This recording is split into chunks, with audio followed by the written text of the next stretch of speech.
Hello and welcome back to the Face Off podcast. This is episode number 7. This episode is called Fame and the Decomposition of Self. And what that title is something that I like to do quite often, and that is come up with a succinct summary of an idea way before actually having the idea. So, I had this idea. I had a bunch of words in my head that worked well together. And I thought, well, if I smash those together, I'm sure I can loop back around and work something out to where it seems like that succinct summary came after having a big idea. But I don't think it did. Sometimes it's hard to tell. So, this is Fame and the Decomposition of Self. Before we get into that, I'll just, for full disclosure, was a pretty lax viewing this week of the titular film in question here. And you know, if anybody's just jumping on board right now, this is a face-off podcast. I'm trying to find the meaning of existence in the movie Face Off, starring John Travolta, Nicolas Cage, directed by John Woo, 1997. A lot of other people in that movie too. Gina Gershon's in that movie, and a bunch of other people. Danny Masterson, as we found out. Tom Paine. Tom Paine. That doesn't sound like a person. I don't think it is. Jane. Tom Jane. Not Tom Paine. Come on, guys. I need to up my game here. So, yeah, if you're just joining here, there's six other episodes you can check out. Or you can just jump in right now. I would like to say that those other episodes aren't just totally rambling garbage, and this episode is also not going to be rambling garbage, but I absolutely can't promise that, and I don't know it to be true. So let's just just dig in and stick it out. I haven't had much movie news. I don't think I've watched much movies. I feel like I've watched much movies, but nothing really interesting in the last week. I watched that new Alien movie. Not great. Why do robots fight each other with karate? I don't get that. It doesn't make any sense.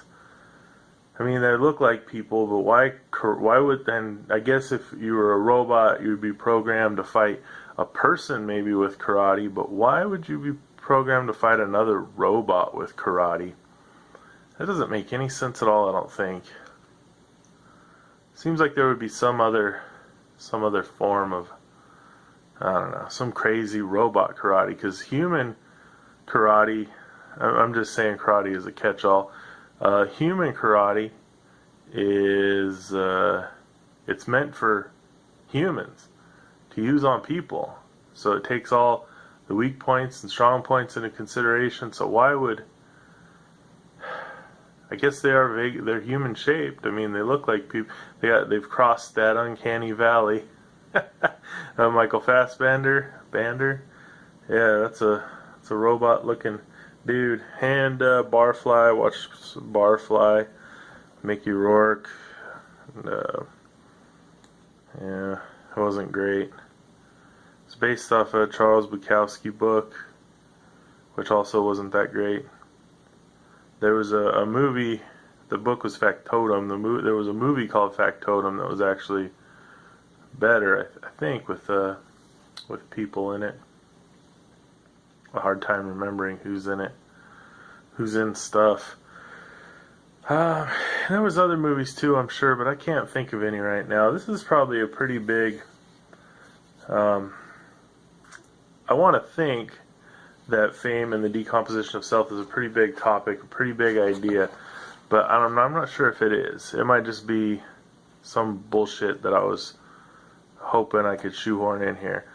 But I guess we'll find out. Let's go into it. So, this weird idea at an open mic comedy show this week, and sometimes stuff just comes out, and just this idea just comes out, and it wasn't my idea, but it is. I'll claim it, but it doesn't feel like it was my idea. It just pops out, whether it's like the kind of stress of being on stage, even a small stage, or just I don't know, something happens, some sort of weird clarity, but it's not always great. So this one was the idea of a scale of fame. So there is a thing called fame.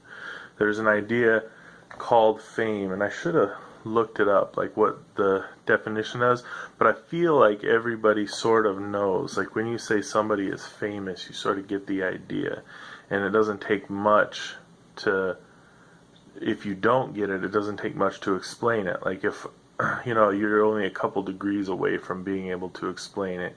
So if I said to somebody, this guy's famous, and they were like, well, what does that mean? I would be like, I'd make a comparison probably. I would say, do you know who this person is? And they would say yes. And I'd be like, well, their regard in the community is much like this person.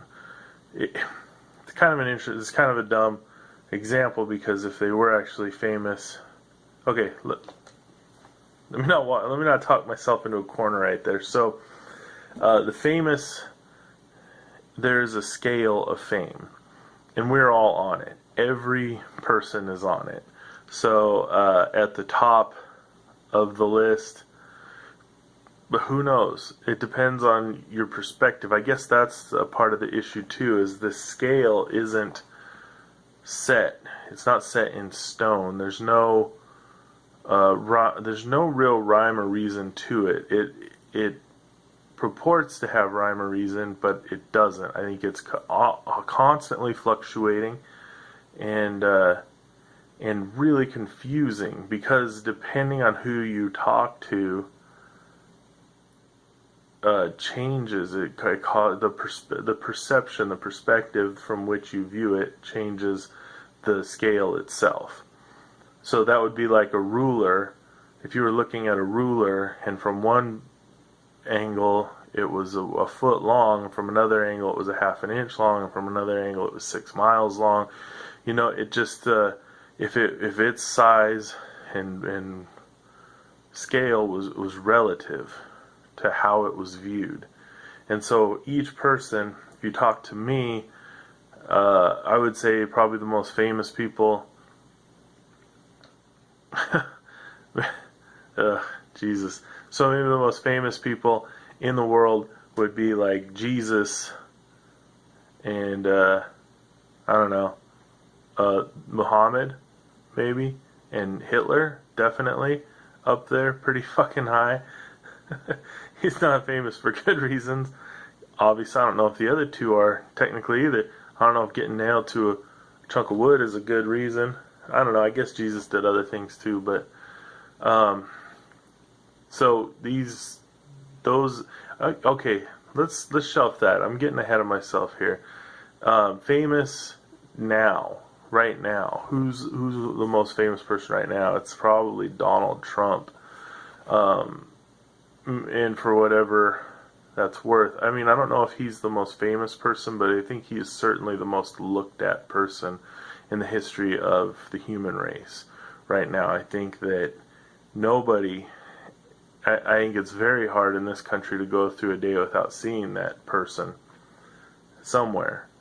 Whether it's in a newspaper, on the internet, or and he's got the kind of fame where even if you don't like him, the amount that you don't like him is proportionate to the amount of free advertising you put out for the man, So I see people online who absolutely hate him, and their whole social media feeds are filled up with pictures of him. And that's a really interesting sort of fame, And then people who really like him do the same thing. They're like, hey, this guy's doing good, whatever, blah, blah, blah. I'm completely,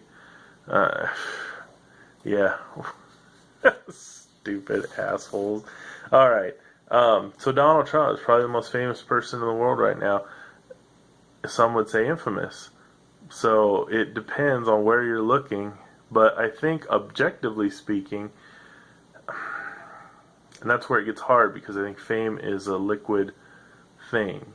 It's like a semi-solid that moves and shapes different, like a lump of Play-Doh, you know? And so it's hard to speak objectively, but to say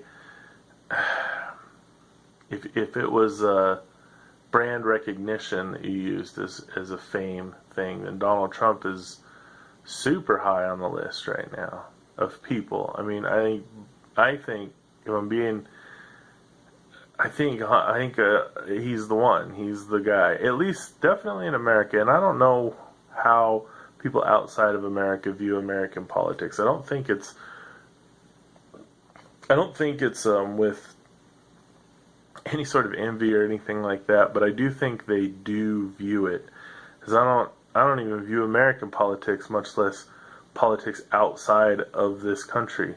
You know, everything I come in contact with politically is somebody else's fault.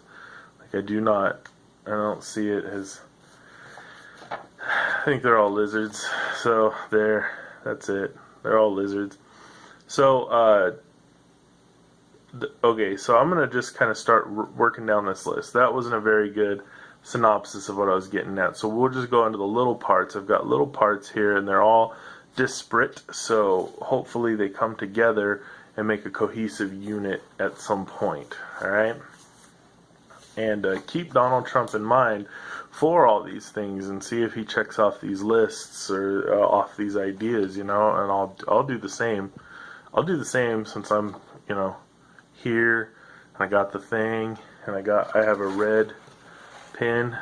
It's a Mr. Sketch. It's a smelly pen. That helps. That helps in getting this thing going. So we're all on the scale of fame. Let's say Donald Trump, let's say for argument's sake that Donald Trump is on the top. He is occupying the #1 spot right now. And there's 7 or more billion people. Let's say 7.5, 7 3/4, 7 1/3. 7 2/3 of a billion people. Let's just say 7. There's 7 billion other people, and it's fluctuating as people are dying and being born all the time. Like right there with somebody dying and being born. It's bizarre that that's happening constantly. Some would say counterproductive, maybe. Some would say productive. But we're all on this. So if Donald Trump's at the top, there is somebody who is at the bottom. Somebody that we don't know about. That's probably a kid, you know? That's probably a child that is, you know, forgotten, not really, you know, neglected, not taken care of and stuff nobody really knows about. Because that's a huge proponent of fame, is other people knowing about you, recognizing you, knowing who you are as opposed to just what you are, that you're just a person, you know. And so I'm on that list somewhere. Out of 7 billion, where it's an interesting thought experiment to say where would I be now, like at this moment, where would I be on that list of 7 billion people? Donald Trump's at 1, some unknown, abused, neglected child, like Jesus, is at 7 billion. Then where am I? Am I at 1 billion? Am I at number 6 billion? Am I how high up? Not very. I can tell you that much. But what's weird about it is there's people who would be lower than me. So that's kind of a mind fuck, because there's times where I think of myself as the lowest, you know, and then there's times where I think of myself as the highest. Like not as often though. Because that one it's maybe that's an interesting point, that it's easier to see, for me to see myself at the lowest rung of that scale and much more difficult to think of as the top. The lowest seems more realistic than the top.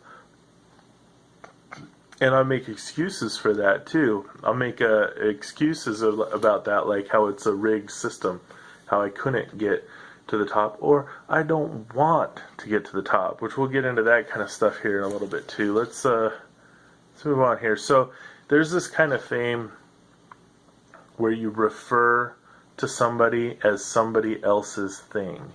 So when in the sense of, you know what?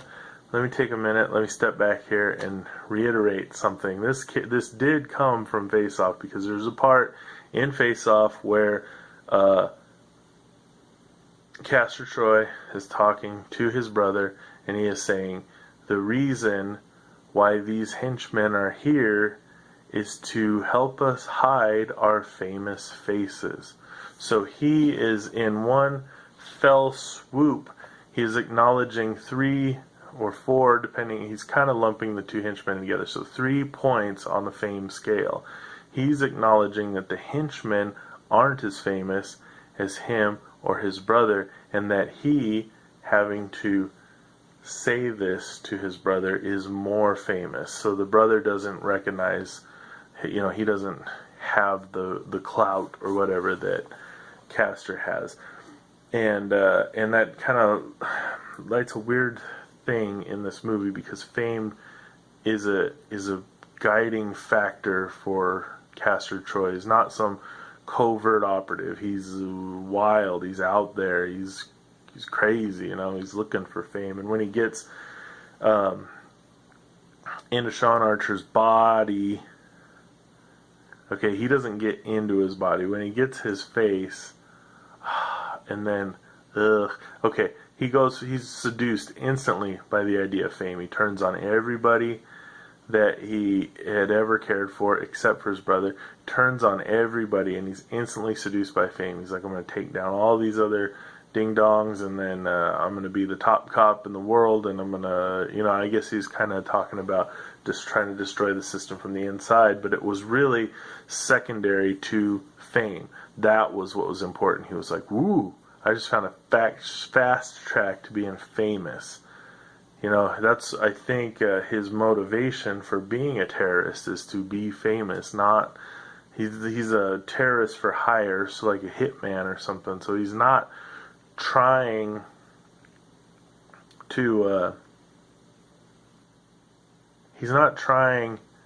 to change anything necessarily. He's just doing things to help him find fame or notoriety. I don't know, something. He's trying to find something that's different. It's not. He's not a. He doesn't have issues. Not issues. He doesn't have a vision for the future. It's just nihilistic, and it's all about him. So this is that's where it relates into Face Off. Not that I feel like I have to shoehorn these things in, but sometimes I want to.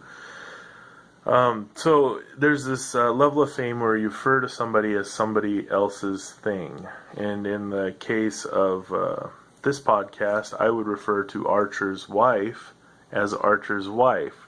Her name is Eve Archer, which is a pretty cool name, Eve Archer. It's an interesting, it works. I like that name. I don't like Sean Archer, and I don't like Jamie Archer. Those are dumb. I don't like Mikey Archer either. Those are stupid, idiot names. But Eve Archer is pretty good. It rolls. Or, I think in this particular podcast I referred to Michael Jackson's brother, Tito. But I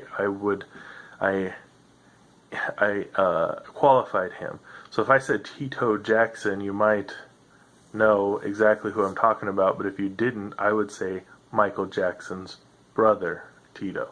And I would probably do that anyway, because Michael Jackson's fame is huge. He's dead, but his fame is still huge. It's massive. And Tito's not so much, but it is high. It's higher than mine. For sure. I wonder if that guy even exists. I don't even think I know what a Tito even is. A Tito Jackson even is. But another thing where we would refer to even Michael Jackson's dad, Joe Jackson, who was a nasty, nasty man, also famous, but not famous like Michael Jackson. So we say, hey, it's Joe Jackson. Who's that guy? That's Michael Jackson's dad. Oh, it makes sense. Now I get it. You know, and that's kind of a demeaning thing. You know, it's like fame is a magnet that sort of pulls the compass in that direction. So if I'm saying this person, I'm trying to think of somebody who's not as famous as somebody who they're connected to. You use that person's connection to guide the understanding. I got kind of weird and confused, but so if I said, if I was talking about, nah, okay, I think you get it. I don't need to hump that one to death, I don't think there. So fame is a completely human construct. It means absolutely nothing outside of the realm of human experience. So I'm going to bring up this book again called Sapiens by somebody who I do not know. I can't remember his name. He's got an odd name, and I am clearly racist because I will not go out of my way to remember an odd name. So there's this book called Sapiens in it. I'm going to harp on this book a little bit, but you should definitely read it if your ego's out of check. You want to get that shit checked in right away. Like first 3 paragraphs, you'd be like, ooh, shit, I need a nap. I'm going to get out of here, go take a little nap. But they talk extensively, he talks extensively in this book, Sapiens, go get it, about human constructs and how they mean nothing, and that everything that we've experienced is a human construct because it's all put into the realm of human experience, and we have to explain everything to ourselves and to other people. So the most magical thing, you know, that you've ever seen, if you've explained it, you put it in human construct, and it's just part of your human experience, you know, and none of it means anything. If there was a flash and everybody died, all of human history would be void. It'd be pointless. It'd be completely pointless unless something else came along that had equal or greater intelligence and could work it out. Like we're trying to work out with hieroglyphics and ancient scrolls and shit like that. But the animals don't care. They don't give a shit. They're the closest. They don't give a fuck. And it seems like the aliens don't care either. If they're out there. If they're not manipulating us from behind the bushes. The bush is literally not the... I said the bush of the Bush family. Those crazy bushes. Oh, there's aliens behind the bushes. You better watch out. I think the bushes are aliens. There's some weird ass people.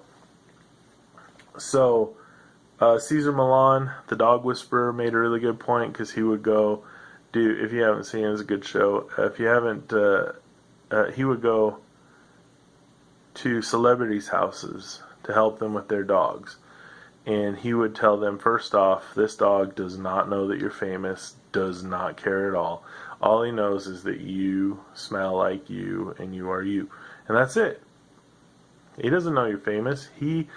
If you sat down and explained to your dog every single fucking day of your life that you were famous and what that means, it would never ever sink in. The dog would never ever understand because it does not matter outside of human experience, outside the realm of human understanding.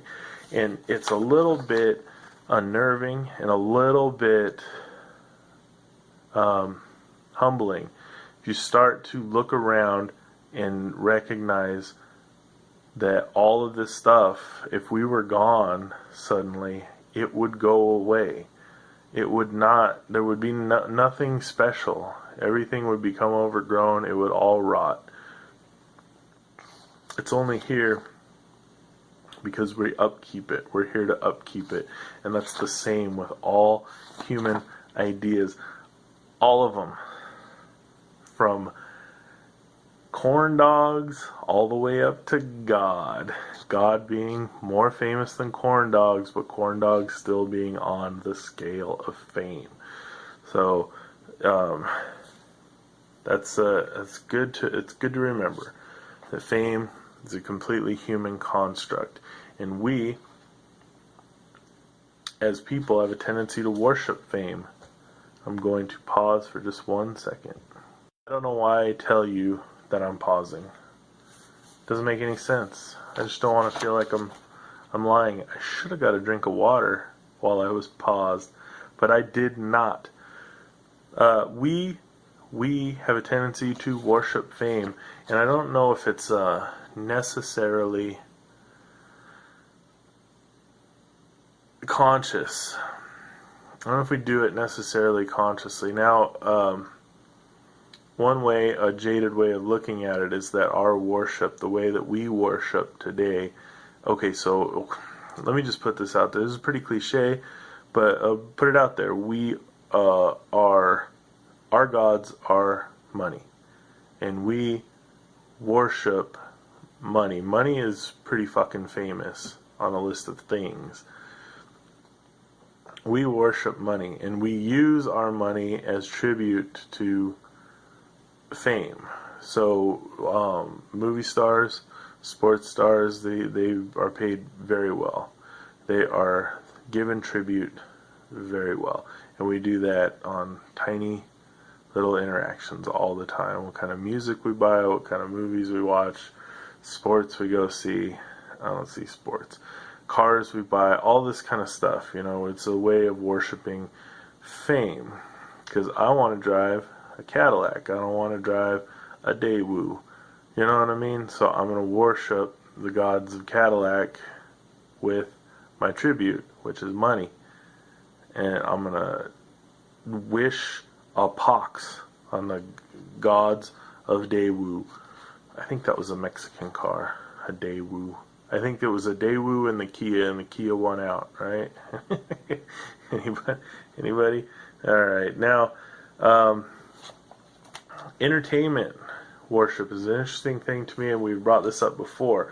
The idea that a good actor is a consistent manipulator. They are manipulating you 100% to try to make themselves disappear in your eyes, and that's what we expect. That's what we want, and that's what we pay them tribute for, is for being a good manipulator, to take us out of this world and into another world, and to make us think that, even just on a surface level, that they are somebody else, and the best of the best are the best at manipulating me. So everybody has their own opinion on who's the best. I like to be manipulated in a certain way. And I'll gladly pay tribute for it.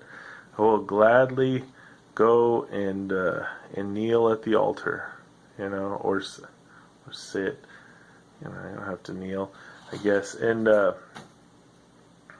worship is very, very close to addiction, in my estimation. Worship is very, very close to addiction.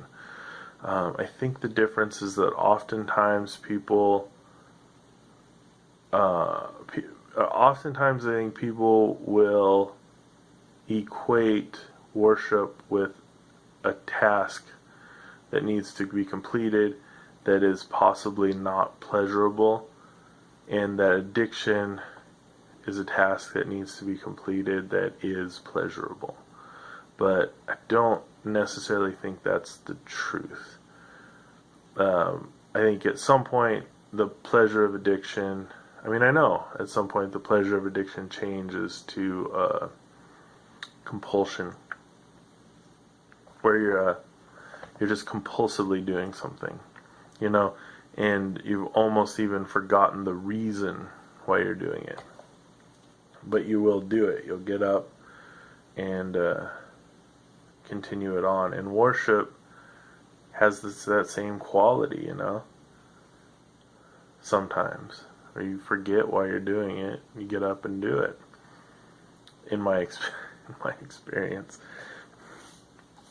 especially a subconscious worship, you don't even see as worship. There's a brilliant idea in Rick and Morty called the Flugel box, I think, where it's where this little tiny universe, everybody just steps on this box, and it creates it doesn't do it, it powers their world, but it also powers, turns it into a battery for Rick's world. I love that idea of doing something that's simple and easy and doesn't seem destructive at all. But it doesn't seem destructive at all, but you don't know why you're actually doing it, why it's actually happening. I think a lot of addictions are that way. You don't actually know why you're doing them. So, anyway, there's a thing that happens here in America with fame, and it's when somebody can die and become more famous. So I think it happened with Michael Jackson. I think it happened with Prince. I think it happens with a lot of people. It didn't seem to happen with Tom Petty. Oh, kind of weird, huh? Prince all of a sudden blowing up. Tom Petty, not so much. What happened there? What happened there? What's going on? Those are two arguably similar careers, similar trajectories, I would say, similar spheres of influence, but one, the man dies and they become, and it goes, it's Prince fever all of a sudden, this feverish sort of madness, and then the other guy, Tom Petty, dies, and it's like, oh, that's really sad. That's it. I have a sense that okay, so there's some really shady shit behind all this stuff. I think insurance. I don't know how conspiracy I want to get into this, but people are insured. Human beings are insured by companies. Walmart insures every one of his employees. They have life insurance policies on every one of their employees. So if one of them dies, they get paid. That's pretty fucking nutty, but and that's a low level of fame right there, but that goes all the way up. I think that Walmart probably got that from the higher up, I don't know, but like, it's weird. I fall right into it. So I think of record labels and movie studios as higher up than Walmart, but I don't think it's necessarily true. So it's just my perspective of it. So record labels routinely, I mean, it's not even a question. They insure against the death of their artists, and when those artists die, when Michael Jackson died, he had a 50 stop tour or something planned, and that tour was insured up the a-hole. In addition to him being insured, I don't know how many people had insurance policies out on Michael Jackson, but everybody got paid when that dude died, and his music went through the fucking roof when he died. That movie that came out right before he died, or right after he died. I mean, it was all of a sudden, here he is. It was with Michael Jackson, it was especially apparent, because it was almost like everybody was relieved all of a sudden. They were like, well, now he can't do anything to fuck this up. Anything else. He's already made a go at fucking this up for us, but now he's gone. He can't fuck it up anymore. So you imagine a 70-year-old Michael Jackson? No. He got through as long as he was going to be allowed to. And they shut his ass down. There's a big death push after all that. We have these strange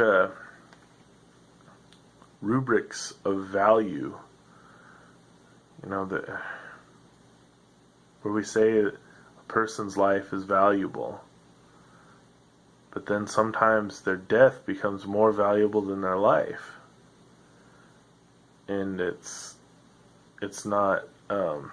It's like Fight Club, where he says if the cost of a recall is more than the cost of a settlement, to settle with all the families of people who have died, then we won't do a recall. It's just a math problem, And that's the same thing too. Is if somebody's value alive is less than their value dead, then they're gonna be dead. That's gross. It's weird. Really trippy, man. There's a hierarchy. Okay, the hierarchy of feelings. Feelings of people at the top don't matter. Feelings at the bottom don't matter. Fuck the rich, ignore the poor. I'm important. Let's see here. Feelings of people at the top. I don't know what that one means. I'm going to move along. Maybe we'll come back to it. Yeah, here we go. So the celebrities that I like, the celebrities that I worship with my dollar, are my entertainment. They're mine. I own them in a way, and they own me. I'm in thrall to them, and they own me in a way.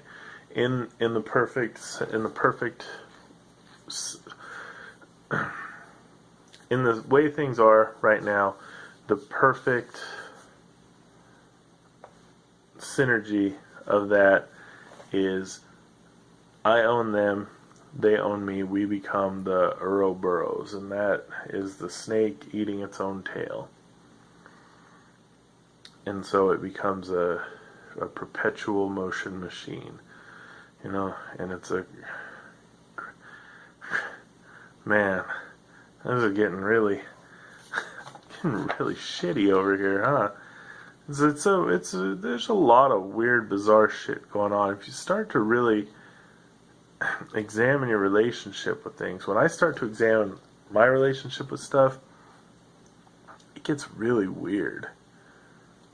Because I don't like most things. I don't like a lot of stuff at all.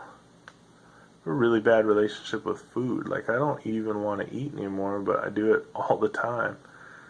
And it's crazy. It's like a feast or famine sort of thing, but in my head.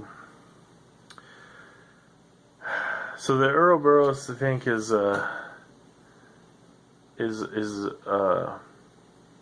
template for some perfect sort of capitalist thing,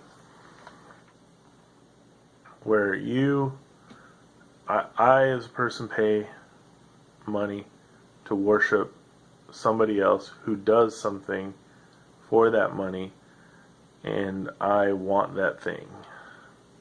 And it fits into the addiction rubric too. So the thing that causes your problem but purports to solve your problem, that's an addiction. So if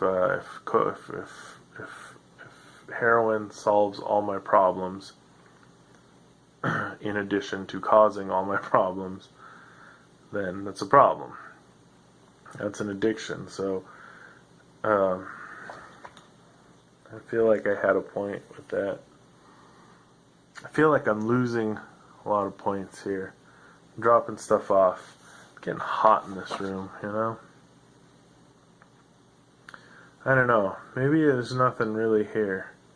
You got fame as a currency. You can use your fame. Ice-T talked about that in a lot of his songs. Ice-T has an interesting relationship with fame. This song, Money, Power, Women, it's got a quote at the beginning of it from Scarface. Boo. I even wrote that there. Scarface. Boo. Because Scarface is a terrible movie. Terrible movie. A lot of people find a philosophy in it, but it was a bad movie. Just garbage, really. The whole thing, that's definitely a shrine to money. But the quote is, you got to get the money first, then when you get the money, you get the power, then when you get the power, then you get the woman. It's the idea. And Ice-T breaks it the fuck down, He says, what you think is rich, I just spent on a car. What you think is paid, I just blew on a watch. What you think is wealthy, I dropped on a yacht. So this is like breaking down the levels of things, and that works for fame too. And he goes into that, and he uses the word power, but I think it's pretty close to the same thing. But in other songs, and I think in this one too, but in other songs he talks about having a hollow fame, one that's not backed up by anything. And that is different, so I think fame plus respect equals power kind of dynamic there, so he says juice is more important than cash for real, money you spend but true power you feel. It's different, and when you really max out this game, you never have to say your name. So that's when people recognize you. I'm just white boy mansplaining hip-hop lyrics in the easiest, most simplest way possible. I gotta get, I don't know, I think I dropped the ball on this one here. Let's just power through. We'll go ahead and power through these last few points, and then move over here to this other one. It's more face-off centric, I guess. Sometimes that happens. Things get more complicated than expect, or I don't know. So there's components of fame. There's the positive and negative. There's the positive fame or negative fame. So famous or infamous. So Jesus and Hitler. Sure, why not? Both those guys are super famous, but for different reasons, good or bad. There's a desire for it. I think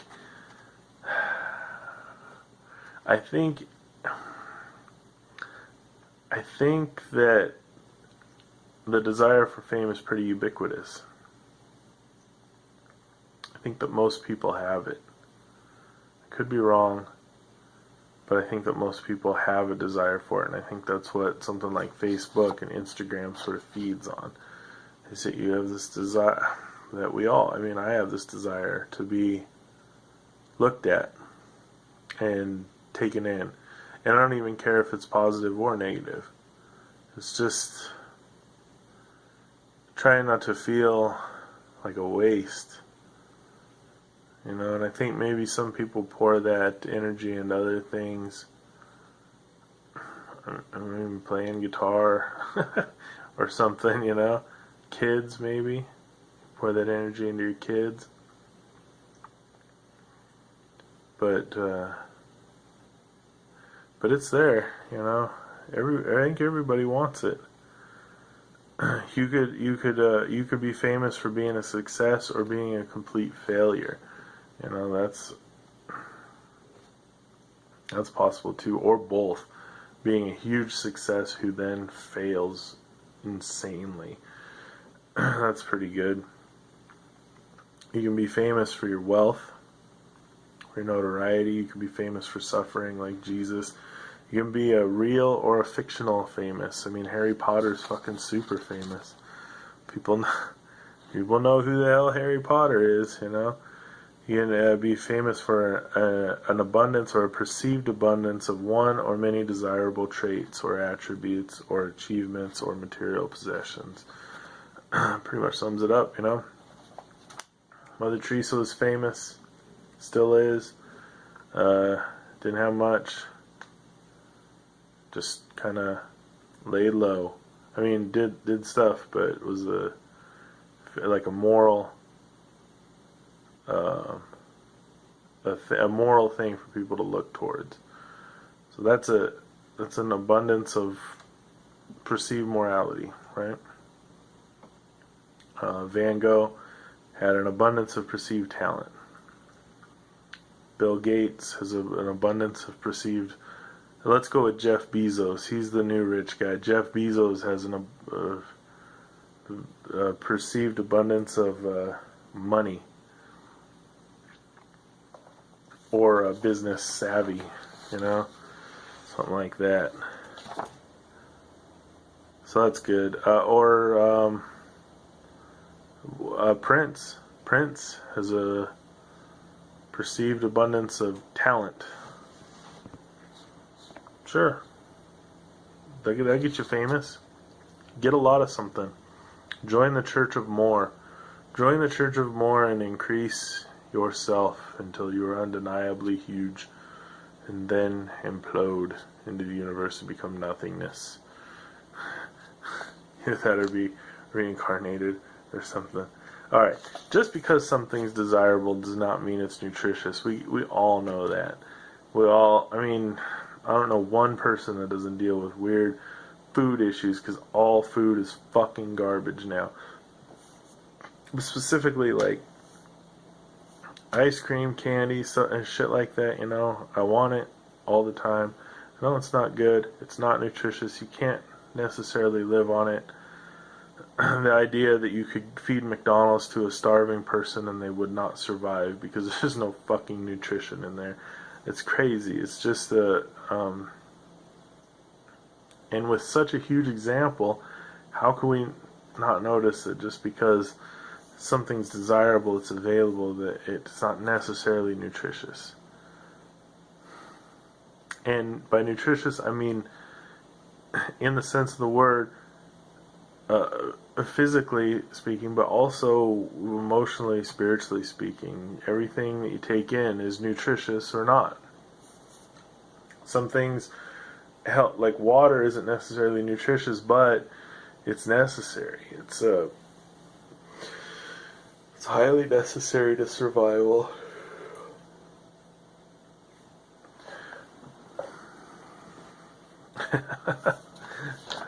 A terrible list today.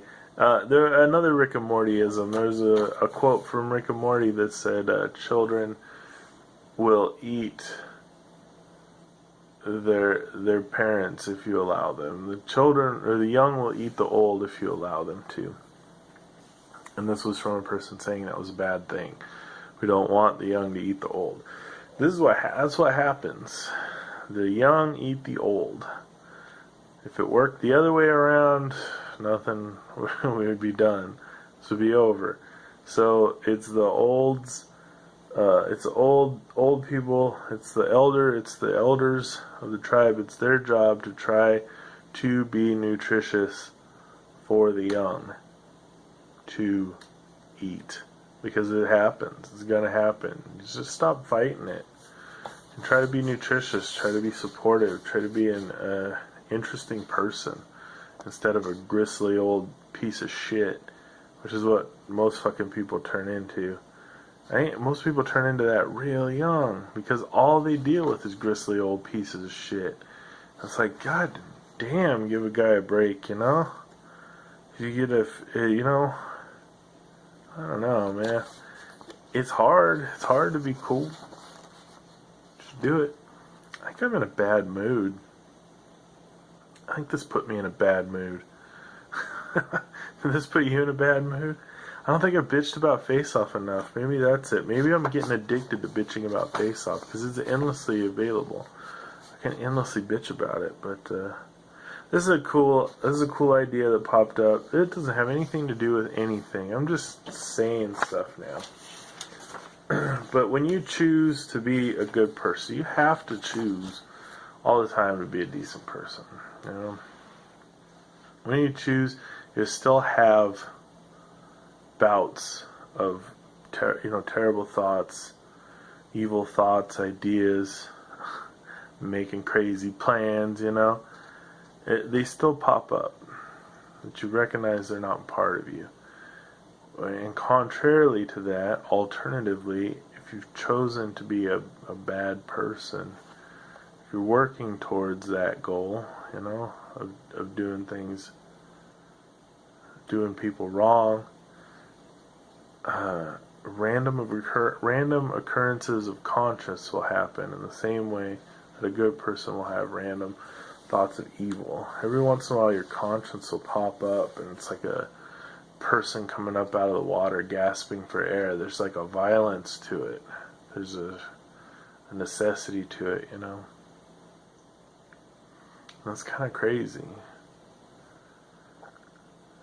I don't know, the whole... Everything's a choice. It's all a choice right now. Every moment's a choice.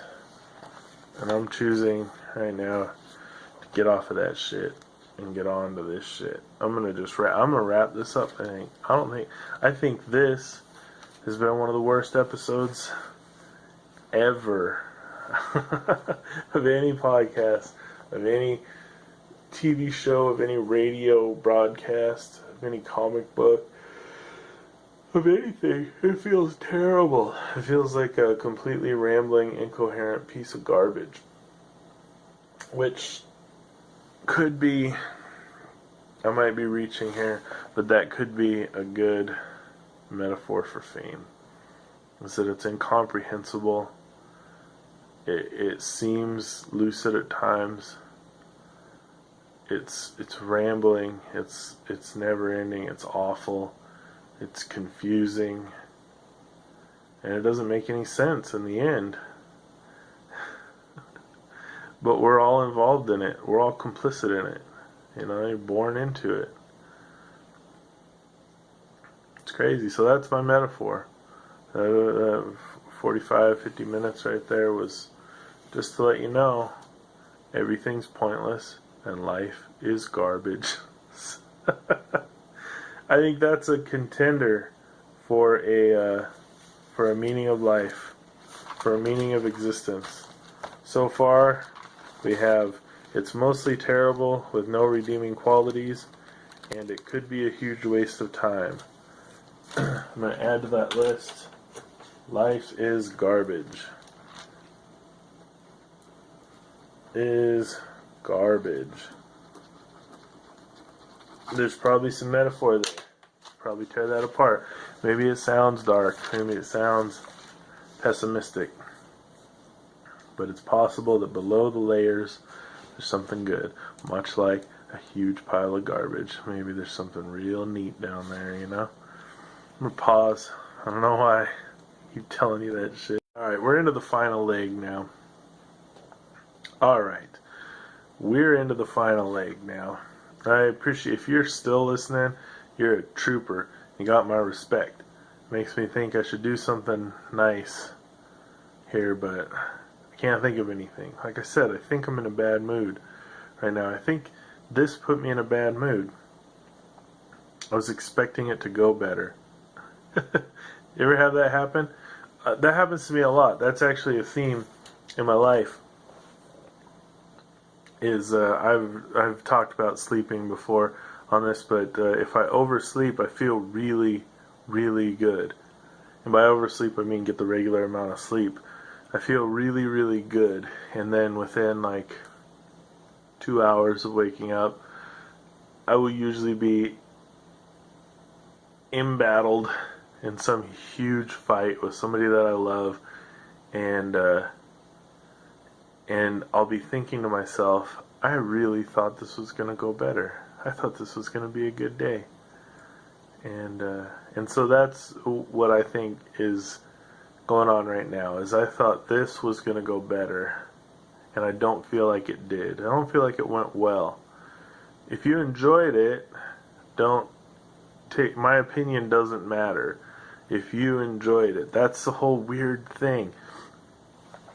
In Face-Off podcast fameology, this could be what you think of as the most famous episode. This could be the most important episode that happened. And I could think of it as the garbagest episode that happened. Piece of shit. And neither of those things, both of those things matter just as much, which means that neither of those perspectives matter at all. But who knows? Maybe I'll pull it out of this tailspin and it'll get real nice. Real nice. I'll tell you what though, I do prefer, this is good. These good fingers here. Getting those fingers out there. I do prefer knowing that something is going bad, that I'm doing a bad job. I do prefer that to assuming that I'm doing a good job and finding out that I've been doing it wrong the whole time. It's actually a pretty big trigger for me. And so it's like if I'm making pizzas, you know? And everybody's like, good pizzas, you're doing good. Nice pizzas. Hey, these pizzas are great. And then 2 months later, somebody's like, oh, you've been making them wrong this whole time, man.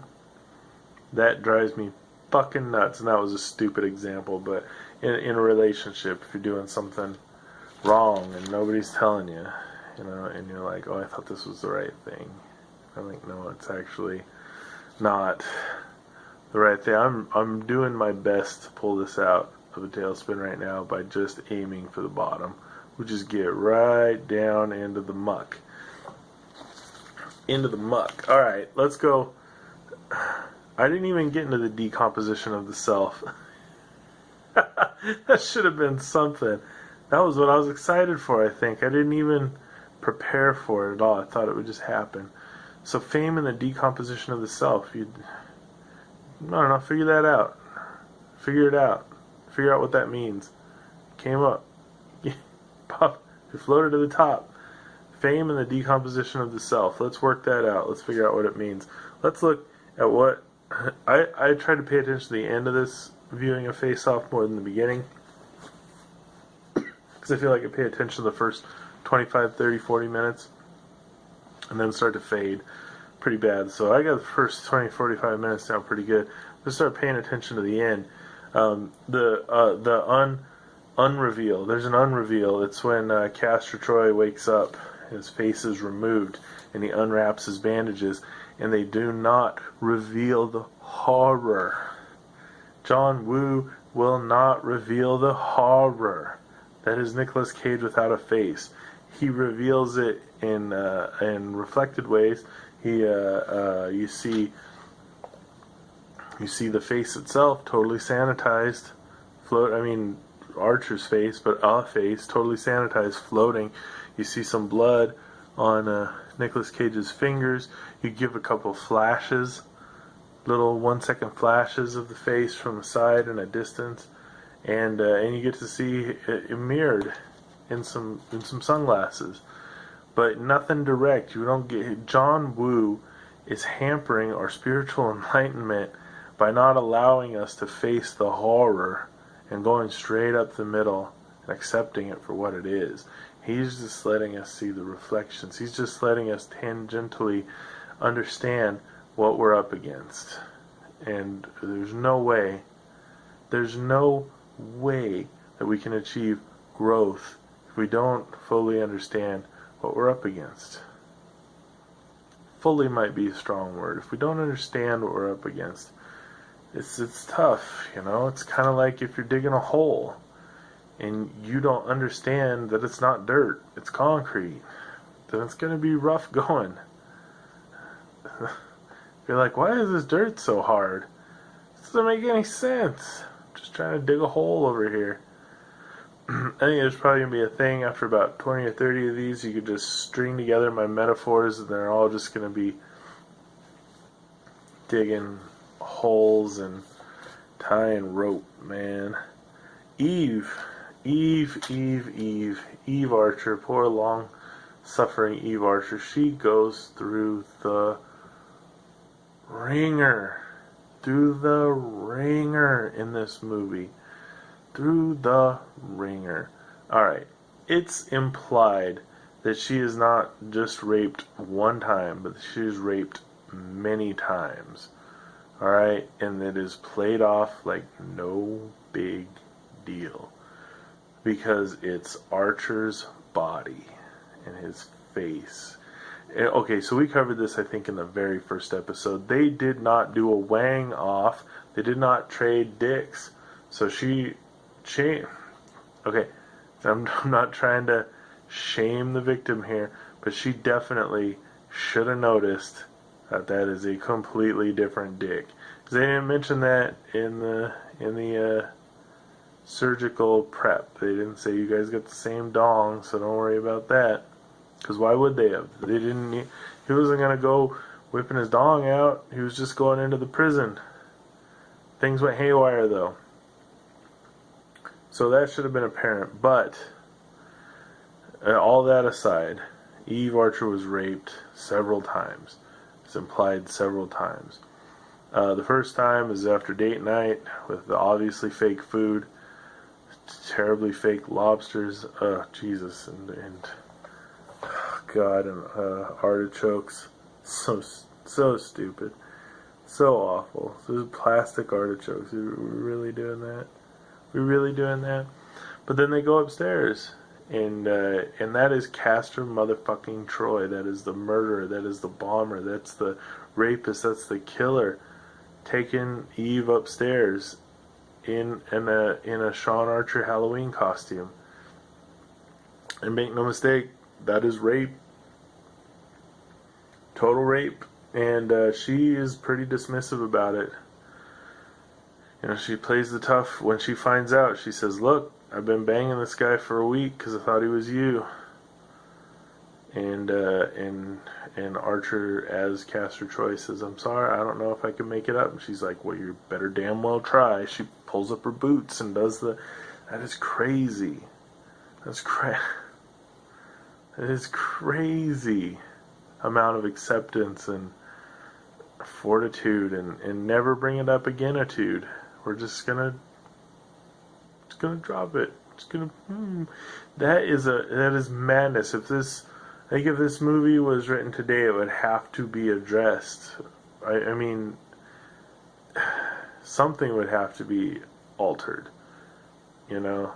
And it's pretty subtle because they don't make a big deal out of it. In fact, the very first rape, they sort of romanticize it. It's date night. They're having fun. Everybody's doing good. We got nice music in the background. It's low light. We're drinking wine. We're their husband and wife. Everybody, and it doesn't really tip off. As a viewer, it's even kind of like, oh well, this is just how it happens. You know, he's gonna do that.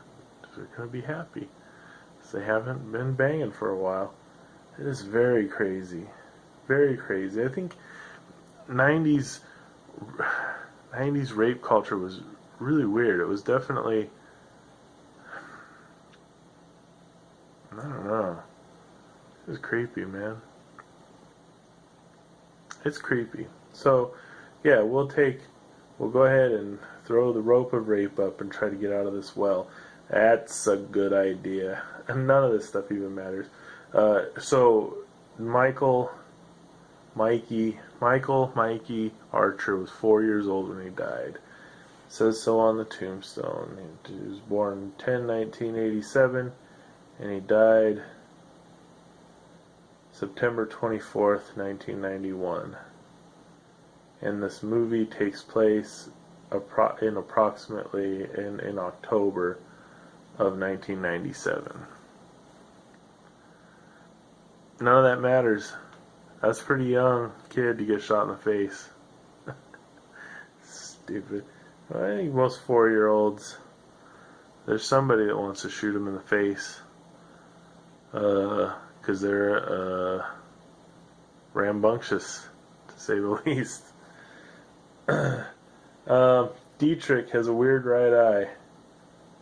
I think it's one of those things. It's just a style thing. He's got a fogged over right eye. I don't think it ever really gets explained. The Dietrich's a weird guy. He's a very white dude with some style, I guess. Some kind of style. There's just, alright, so there's some Chinese stylistic choices, or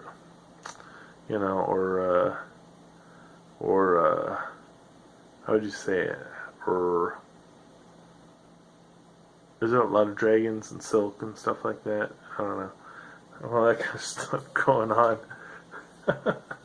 Oh man. So his right eye is fucked up. Doesn't explain it. I don't know why. Just a style choice, I guess. Dietrich's a weird guy. He's kind of a shit. I mean, totally is a shit, but. So the most grisly death in Face Off is the guy who owns the speedboat that Castor steals at the end for the speedboat chase. He gets the most grisly death. He gets shot just a bunch. And it's not like one of those, ooh, just fall down and get out of camera. He's dead, but he's got probably 5 seconds of screen time in the entire movie. So the most grisly death in this movie is the person that we knew the least, that we cared the least about. It really supports my style over substance argument. So the most grisly death should have been Castor Troy, the person that we've been manipulated into caring for. And his death isn't, he gets shot with a harpoon gun. He should have got exploded. He should have got crashed into with a speedboat, or run over, or ran over by a hay baler. That's my go-to for people, That's it. I would say that Dietrich's death, though, was the bloodiest. He gets shot in the neck and blood kind of sprays out. This movie is amazingly not gory. There's not a ton of gore in this movie. It's a lot of style, a lot of people getting shot and flying across the room and stuff like that through windows and stuff. Like, I don't know. Get Out. I watched Get Out recently. Again, we talked about that last episode, and I don't know why I didn't even notice this, but Get Out is a body change movie where you take somebody's spirit, or however you would name it, animating force, and put it into another body.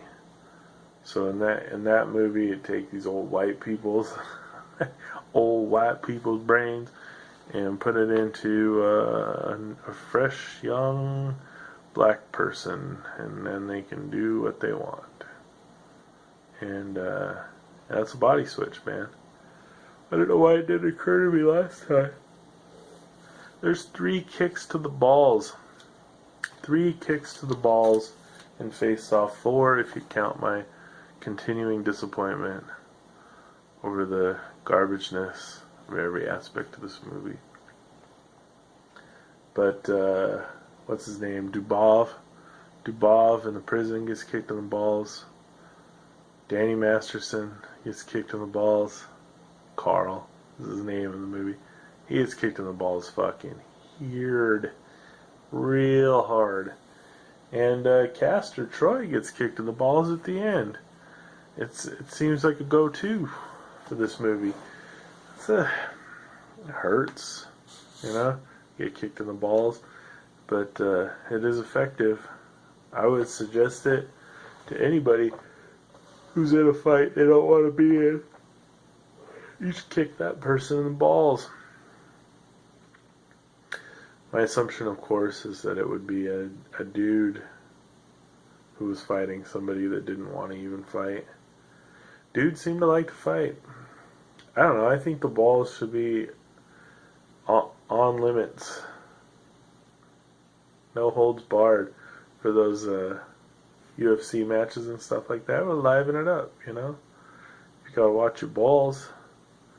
It's crazy that they're like, oh yeah, you got a pretty vulnerable spot. Let's just make it against the rules. Sorry about yawning. Just so funky right now. I don't know. This one's even gone long too. I think I'm just like trying to just dig it into the, just be like, ugh. Just make it nasty, Make it shitty. Make it real shitty. As shitty as possible. I think I have that tendency. You do that? Anybody do that? Where you're like, oh, one of the engines burned out on the plane. Let's just crash it into the ocean and see if we survive. It seems to be my modus operandi. It's the way I run things. It's the way I do it. So last point here. The last point is that this movie ends with a revenge murder. So Sean Archer murders Castor Troy in revenge for Castor murdering Michael Archer, who if he's not famous enough for you to remember, he is Sean Archer's son. And then so Sean murders Castor in revenge, and that murder brings to Sean a profound sense of peace, happiness, and the resolution of some severe emotional wounds. That's a rough message, even a subconscious message. You know? And that's it's not unusual in cinema these days. In cinema ever, you know? A lot of the times that's how a movie ends, is somebody kills the person that would be their nemesis. Kills that person, and they become the nemesis, and then they feel better. And that's the end. I mean, we don't even get to know if they feel better, we just assume it. Because there's such a sense of relief in the movie, and the direction the movie takes, in the, everything, the music of it, all that stuff. Everything is built towards that release. We want to have our tension relieved. There's some movies that don't relieve that tension. There's some movies that ratchet it up to a very unsatisfying ending. And it doesn't mean that they're bad. You can do that and be good. I liked that movie Mother, that had a very good ending that I appreciated, but I was not happy with it. I wanted it to end a different way. But the way that it ended was the only way it could have ended. You know? And then there's movies that have perfect endings.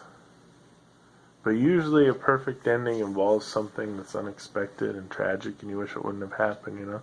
I brought up Big Lebowski last time. Donnie dies, and that's the beginning of the end of that movie. You know, he passes away, and it puts things into perspective for people.